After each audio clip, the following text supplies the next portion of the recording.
नमस्कार, खास मुलाकात कार्यक्रम में तमाम दर्शकों का स्वागत है। आज हम बैठे हैं डाल्टनगंज विधानसभा के पूर्व विधायक कह सकते हैं या पूर्व झारखंड सरकार के पूर्व मंत्री केंद्र त्रिपाठी के पास। अभी 2-3 दिन पहले की यह बात है कि लोकिया जो गांव जो काफ़ी दिनों से विवाद चल रहा था मंदिर और मस्जिद को लेकर, और जिस तरह से प्रशासन ने पहल कर ये दोनों समुदाय को शांत कराया, दोनों के लिए अलग अलग रास्ता निकाला, इसको कह सकते हैं कि एक बहुत बड़ा अचीवमेंट मिला पलामू के लिए। और कल ही के दिन ये केंद्र त्रिपाठी जी वहाँ पर दौरा किए और अपने आंखों से सब कुछ वो देखा, जो चीज़ वहाँ पर जितनी घटना घटी। हम जानना चाहते हैं कि आखिर उस घटने को दोबारा पुनरावृत्ति न हो और उस घटने को किस नजरिया आप देखते हैं। यह विक्षुब्ध का आपराधिक कृत्य है। वहाँ किसी तरह का कोई विवाद नहीं। 12 जून को सवेरे कुछ लोग आपस में वाद विवाद किए थे, तो मेरा जाना वहाँ हुआ था। प्रशासन के पदाधिकारी भी थे, जिसको आप लोग विधायक कहते हैं वो भी था, और बैठ करके हम लोग सब उसका निर्णय हमने निकाल दिया था। जहाँ चबूतरा है उसको निकलने का रास्ता बगल के लोगों ने दे दिया था, जमीन निकलने का रास्ता हो गया था, और जिधर कब्रिस्तान है उधर अलग से उसको काट के निकाल देना था। लेकिन ये प्रक्रिया थी कि रमजान के बाद इसको बैठ कर शुरू किया जाए। प्रशासन इसको ठीक तरीके से कर रही थी। प्रशासन ने थाना प्रभारी ने एसपी ने बुलाया था बैठक थाना में। हुआ क्या कि ये आदमी जो है आलोक चौरसिया, इसका पहले के इसके बाबूजी के टाइम में जो गिरोह काम करता था वहाँ पर हत्या, लूटपाट, डकैती, ये जो काम करता था, वो गिरोह के लोग अभी भी वहाँ सक्रिय हैं। वहाँ मझगावा में ही बम बनाते हैं, वहीं अवैध हथियार रखते हैं, सारा अवैध क्रिमिनल एक्टिविटीज़ इस जिले का सेंटर वहाँ पे ही किया। तो उन सारे लोगों को लेकर के उस दिन बुला करके अपने घर पे रख लिया। प्रशासन के पास नहीं जाने दिया, बोला कि नहीं बैठक करेंगे, कह करके बुला। और 1 घंटे के बाद वहाँ से एक क्रिमिनल्स लोगों को निकाला, और ये क्रिमिनल्स जा करके वहाँ बम बार्डिंग करने लगे, फायरिंग करने लगे, तोड़ फोड़, गाली गलौज सब जा करके करने लगे। बाहर के लोग जो अगल बगल के गांव हैं, ताली, तलिया, बभंडी, मऊगावा, पुरबिहा, कोलुआ, चेड़ापार, वो दूर बांध पे खड़े होकर के सब लोग ये देख रहे थे बहुत सारे। लेकिन इधर से जो क्रिमिनल्स जो निकले वो मझगावा कुसियारा से 500-700 लोगों के साथ निकले और जाकर के सारी घटना को अंजाम दिया। यह विशुद्ध क्रिमिनल एक्टिविटी है, क्योंकि दूसरा जिन लोगों पर हमला हुआ उन लोगों ने तो कुछ बोला ही नहीं, कुछ किया नहीं, किसी ने गाली नहीं दिया, वो तो बेचारा दरवाजा बंद करके घर में बैठ करके भय से कांप रहा है। तो विशुद्ध क्रिमिनल एक्टिविटी है, और ये आलोक चौरसिया गिरोह का यह कार्य है। यानी मतलब ये कह सकते हैं विधायक मतलब गुंडा गिरोह पालते हैं, आपका कहना है?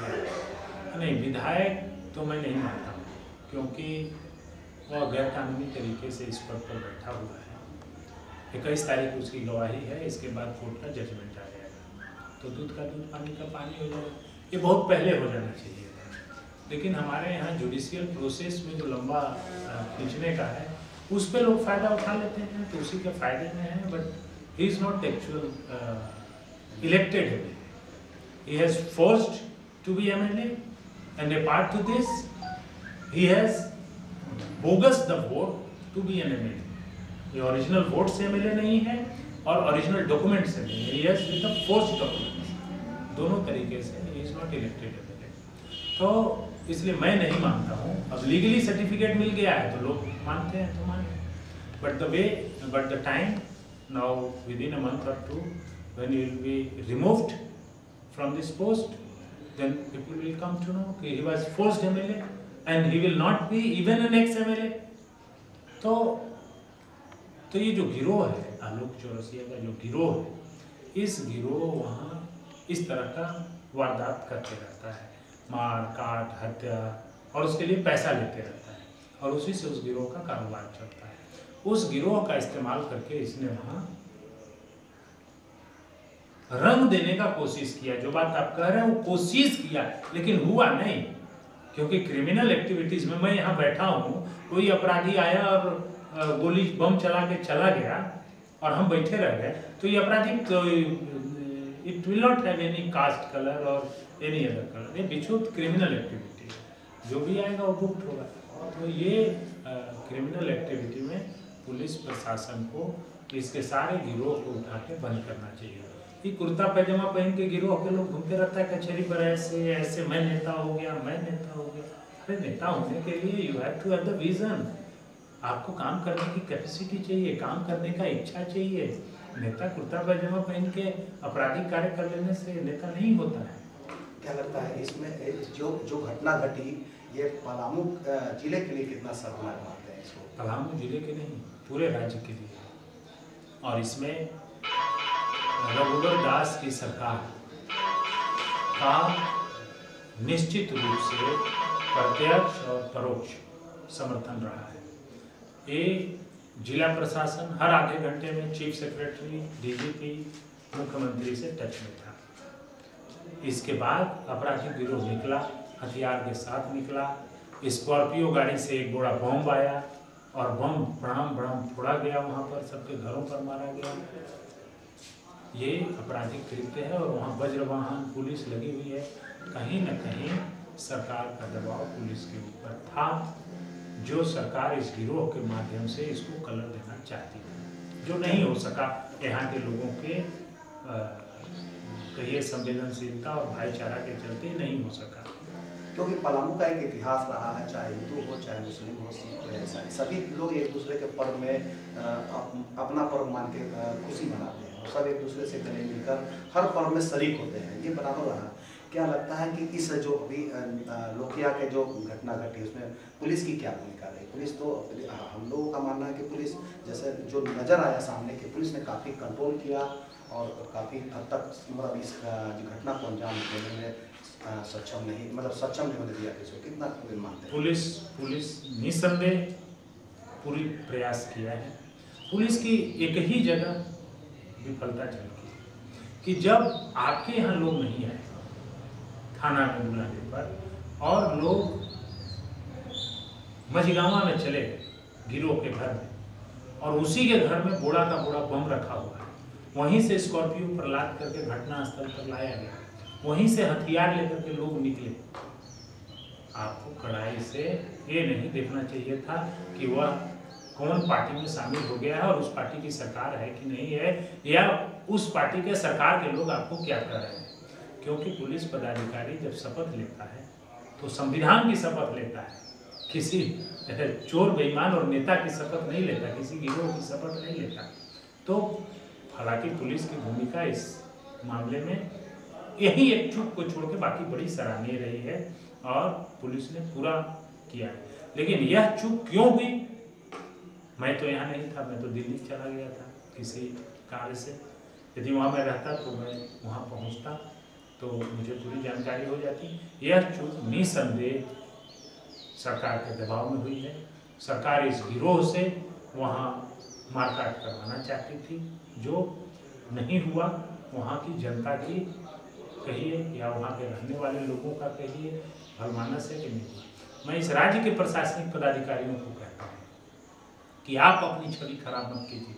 पुलिस और प्रशासन के पदाधिकारियों, सरकारें आती जाती रहती है, यह सरकार पूरे राज्य में अलोकप्रिय हो गई है। मैंने दर्जनों जिलों का दौरा किया है, मारकाट दर्जनों जिलों में मचा हुआ है। जमशेदपुर से लेके हजारीबाग से लेके रामगढ़ से लेके गुमला तक, गिरिडीह तक, हमने सारे जिलों का दौरा किया। साल डेढ़ साल के बाद सरकार नहीं रहेगी, दूसरी सरकार रहेगी, दूसरे नेता सत्ता में रहेंगे। आप अपना इमेज खराब कर लेंगे कि आप कानून का शासन नहीं चला सकते, आप न्यायप्रिय नहीं हो सकते। Those governments will not take your services। जहाँ भी बात होगी तो कहेंगे कि no he is a tenth man. तो मैं पुलिस और प्रशासन के पदाधिकारियों से कहता हूँ कि आप अपनी इमेज बचा के रखिए। किसी के व्यक्तिगत फायदे के लिए, गिरोह के फायदे के लिए कोई कार्य न हो। दर्शकों, हम बात कर रहे हैं पूर्व मंत्री केएन त्रिपाठी जी से, जिन्होंने कहा कि जो लोकिया में जो घटना घटी उसमें एक कह सकते हैं कि विधायक के लोग ही इस घटना को बयां कर सकते हैं कि विधायक के देखरेख में तमाम घटनाओं को अंजाम दिया गया। हालांकि पुलिस की भूमिका सराहनीय बोलते हैं, लेकिन कहीं ना कहीं चूक होने की बातें कर रहे हैं। आप क्या कहना चाहते हैं इस पूरी परिक्रमा पर? आप लोगों को क्या संदेश देना चाहते हैं? हमारा यही संदेश है कि भारत सशक्त मुल्क है। भारत को कोई कमजोर नहीं कर सकता जब तक हम लोग इस धरती पर हैं। इस तरह के जहां जहां आपराधिक लोग हैं जो समाज के लोगों को भय पैदा करते हैं, समाज में लड़ाई झगड़ा करना चाहते हैं, समाज को अशांत करना चाहते हैं, सरकारों का ध्यान विकास से हटा करके मार एंड काट में लगाना चाहते हैं, ऐसे लोगों को हर व्यक्ति जहां मिले उसको